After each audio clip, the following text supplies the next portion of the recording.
First things first, huge shout out El Chico EV, always making these leaks available for us. El Chico EV puts them out long before I do, so go ahead and follow on Twitter and on YouTube to get all these leaks ahead of time. With that being said, I did want to get a Gudra video made up real quick. I am a day late, but I wanted to see what kind of stuff was going on, so I took a look at him, and it looks really great, so let's get right into it. Gudra's passive seems pretty crazy. It's called Gooey. When the Pokemon is hit by an attack, there's a set chance it will spread slime around itself. The slime deals damage to opposing Pokemon and applies a gooey slowing effect to them for a short time. The gooey slowing effect decreases movement speed and can stack up to 4 times per opposing Pokemon, which I think is really cool. When the Pokemon with this ability enters tall grass, it continually recovers HP for a set amount of time or until it leaves the tall grass. This HP recovery effect goes on cooldown after it's triggered. Now, I watched this, and it is not that long of a cooldown. It's like 20 seconds. You can be a monster. I think it's like 3 to 5 seconds of recovery time while you're in the grass, and then it goes on cooldown for about 20 seconds, and it is outrageous. However, I did see that it does activate even when you have full health if you enter any tall grass, so it's going to be really important for this particular Pokemon to be wary of grass. Don't go in the grass unless you have to. Gudra's basic attack becomes a boosted attack with every third. Also, if this Pokemon recovers HP due to its ability, its next basic attack becomes a boosted attack. Boosted attacks have the user spew slime, and if the slime hits opposing Pokemon from a distance, a gooey slowing effect is applied to those Pokemon. You're going to see gooey on this Pokemon all the time. If the slime hits opposing Pokemon from close range, it deals increased damage. If this Pokemon applies a gooey slowing effect to an opposing Pokemon and then hits that Pokemon with a basic attack while the effect is active, all of this Pokemon's move cooldowns are reduced. This Pokemon is going to be insane with Rapid Fire Scarf. This Pokemon is going to be great for healing. It's going to be great for move cooldowns. You're going to be just unstoppable with its passive and basic attack combo. The first starting move that I'm going to talk about is Tackle. I think that this should be chosen first because when I was watching, it looked like a better secure move. It has the user charge at an opposing Pokemon, dealing damage and throwing it. If this move hits, the user bounces back a short distance. So not only is it good for secure, because it seems like it was just a little bit faster, and Bubble, obviously, it's a 2-hit move, so you activate it. We'll get into that later. This move is immediate, it's faster, it's going to be way better for your early game. It also knocks somebody up, throws them up, so it's great for a little tiny CC in the game, and it bounces you back if you need to get away as well. Just a decent move all around for the first move. The move that comes after Tackle, you can choose one of the two. The first one is Power Whip. It has the user lash out with its horns in the designated direction, dealing damage to opposing Pokemon in the area of effect and decreasing their movement speed. If this movement hits distant opposing Pokemon, those Pokemon are pulled towards the user. The upgrade is that it applies a gooey slowing effect, which is great. I mean, the gooey passive is just amazing. But I do like this move. When I was watching it, the hitbox for the hook, as it were, is pretty decent. It's not too small. You don't have to hit right on the edge. That being said, you're going to want to make sure that if you're playing this move, you are aware of that. You don't want to hit too close to you with Power Whip because you're not getting the hook. This is going to be really good for chasing Pokemon down. We don't have a lot of hook moves in this game, so I'm actually really excited about this one. The second choice you could have there is Acid Spray.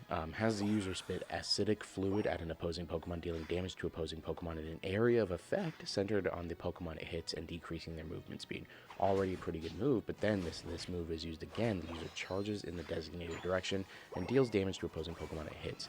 If this charge hits an opposing Pokemon that has been marked by acidic fluid, that Pokemon is thrown and damage is also dealt to nearby opposing Pokemon. Upgraded also applies a gooey slowing effect, and it receives damage from either the acidic fluid or the charge. Just gooey all over the place. This is a gooey boy. I really like this move. I always like dashes, especially for defenders, because I feel like sometimes defenders can be kited pretty easily, and this, it kind of helps out with that a little bit. So you're dealing damage to the opposing Pokemon, you're slowing them down, and then you're dashing towards them. You also can use it to slow them down and dash away. It doesn't necessarily have to hit the person who you hit with the acidic fluid. You can dash away from them. You can reposition yourself. I was watching it, and it looks pretty reasonable for that. Okay, let's backtrack to the other first move you start with, Bubble. Has the user cover itself in a bubble, granting it a shield for a short time. When the shield's effect duration ends, or if this move is used again, the bubble shield pops, dealing damage to nearby opposing Pokemon and decreasing their movement speed. This move was a little bit underwhelming. I guess that I was just kind of in the mindset of the move bubble, like Greninja's bubble, and I was like, oh, cool, not only is it going to bubble somebody, it's also going to put a shield around you, but it's just a shield that you can, like if somebody hits you with it, too much damage to pop the bubble, or if you use the move again, it pops. It's good. I mean, it's fine. It does give you a little bit more sustainability in early game, and it does do a little bit damage. I think that this is going to be the second move to choose, though. Following that move, one of the moves you can choose is Muddy Water. Has the user splash muddy water around itself, dealing damage to opposing Pokemon in the area of effect and implying an effect to them that decreases the amount of damage they deal for a short time. If the user deals damage to opposing Pokemon with this move, the user's defense and special defense are increased for a short time. This effect can stack up to 4 times, and the upgrade is it further increases your defense and special defense when this move deals damage to opposing Pokemon. Defense and special defense is still important in the game. I know that there are some moves that ignore defenses, though, so it kind of has a little bit of lackluster there, but it is doing damage, and it is getting you a little bit bulkier for those Pokemon that don't ignore defenses. And since Goodra is already such a great healer for itself, I think that this move can still be useful. I will just have to see a little bit more about how it plays in game.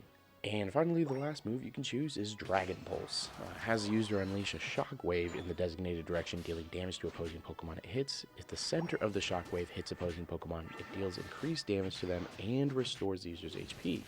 HP is also restored when this move deals damage to opposing Pokemon that have a gooey slowing effect applied to them.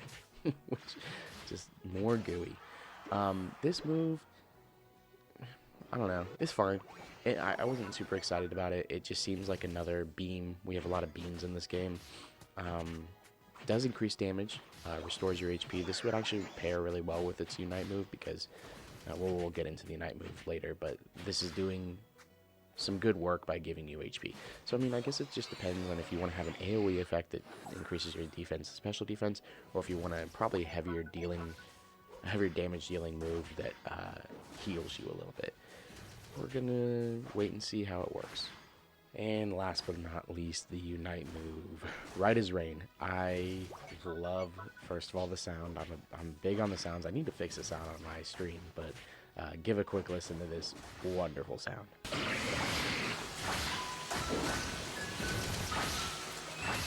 I'm loving it. Causes rain to fall around the user, gradually restoring the user's HP. While this move is active, all the user's basic attacks become boosted attacks, which is great for Goodra because that activates your passive. Since it activates your passive, the basic attack, just as a reminder, if you hit a Pokemon with the effect on them, then your moves cooldowns are reduced. So I mean, you're reducing your cooldowns, you're regaining HP, you're getting all charged attacks. Yeah, it's great. Like this Unite move is going to be amazing. I'm really excited for it. I'm actually really excited about the whole Pokemon, to be honest with you. But that's everything about Goodra. I took a little while and I watched the gameplay and it was awesome. I think I'm actually really going to want to play this. But anyway, I'm really excited about Goodra. Let me know what you think. Don't forget to like and subscribe, and I'll see you in the next video, baby.